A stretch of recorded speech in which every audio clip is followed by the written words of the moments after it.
I'm a survivor of ovarian cancer some 34 years ago, and it was early detection that allowed me to survive and be able to do what I do today. I remember that moment when I knew the diagnosis was going to be bad. I remember I was at the hospital here in Atlanta, and I remember it taking an unusual amount of time for the doctor to come back and have a consultation with me, which gave me a feeling that something was not right, something wasn't going well. I got a call from my doctor that the pathology had come back, and I heard those words that you never want to hear: you have breast cancer. I was in my 30s, and so I don't think I had ever had a mammogram. And I went in and they did an ultrasound. And what I learned is when the ultrasound technician wants the doctor to come in and look at things, it's probably not a great sign. And I just remember being so completely stunned. Literally like, not me. This can't be happening to me. It's like you have this crushing weight, like an anvil has been dropped on your chest and you can hardly breathe. Cancer is one of the most terrifying things you can hear, because at the moment you hear it, you immediately think about the friends and family you've lost to cancer who are dead. I was a single mom at that time and had a young child. And everything kept flashing through my mind. It's like, this can't happen to me. I have a child to raise. What am I going to do from here? My children were very little, and my first thought was, am I going to be around for them? So as I left, I got a call from my doctor, who this doctor must have called, who had already made an appointment for me with a surgeon. So it moved very quickly after that. Even though I had early stage breast cancer and would only have needed a lumpectomy and radiation, I was advised strongly that I should have a double mastectomy and have my ovaries removed, because with the BRCA2 mutation, the chances, I was 5 times more likely than the average woman to eventually get ovarian cancer before I was 50 and to have my breast cancer not only occur, but return. And that was devastating. So I had 7 surgeries in the course of 15 months. Then, of course, the chemotherapy. You know, the drugs, the pharmaceuticals that I was taking at the time, such a physical drain on your body. My son gave me strength at that time, even though he was too young to understand and know what I was going through, knowing that I needed to survive, that I needed to live for him.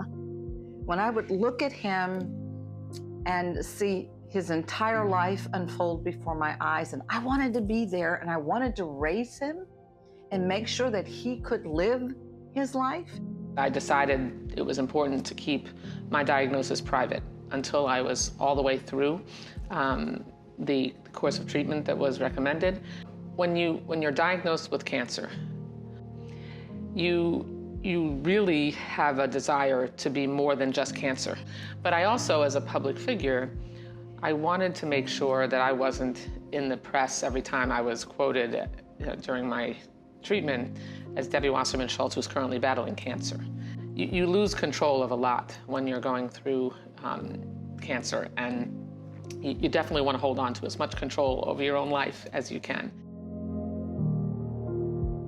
Because an early diagnosis of breast cancer is about a woman's survival.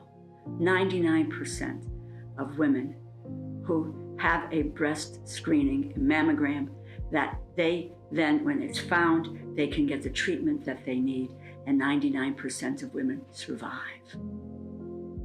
So the cancer I had does not lump.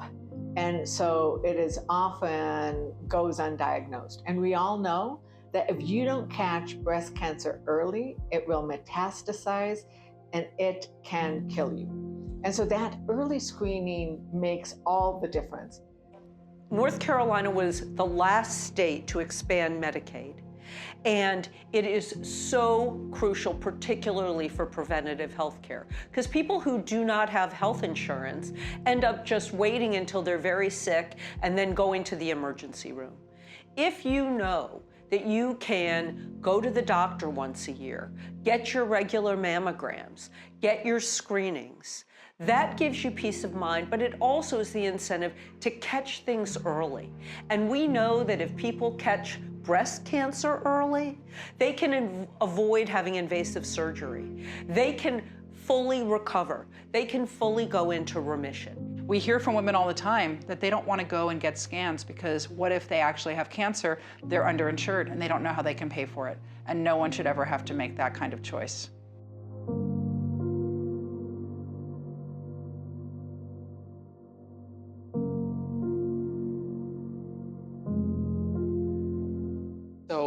So immediately, my thoughts were, oh my God, I mean, thank God I have health insurance and we were in the midst of the debate over the Affordable Care Act at that time.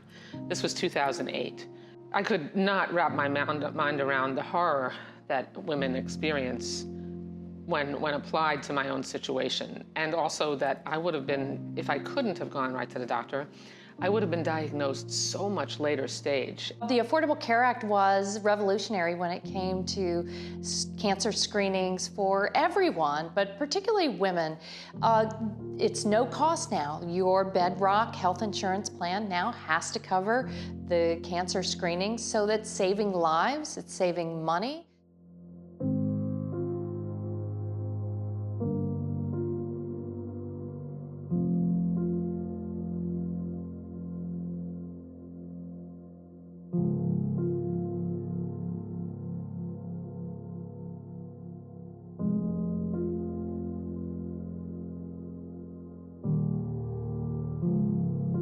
Somebody who has a family of 5 that I know, well, you know, he pays $560 a month for his family of 5.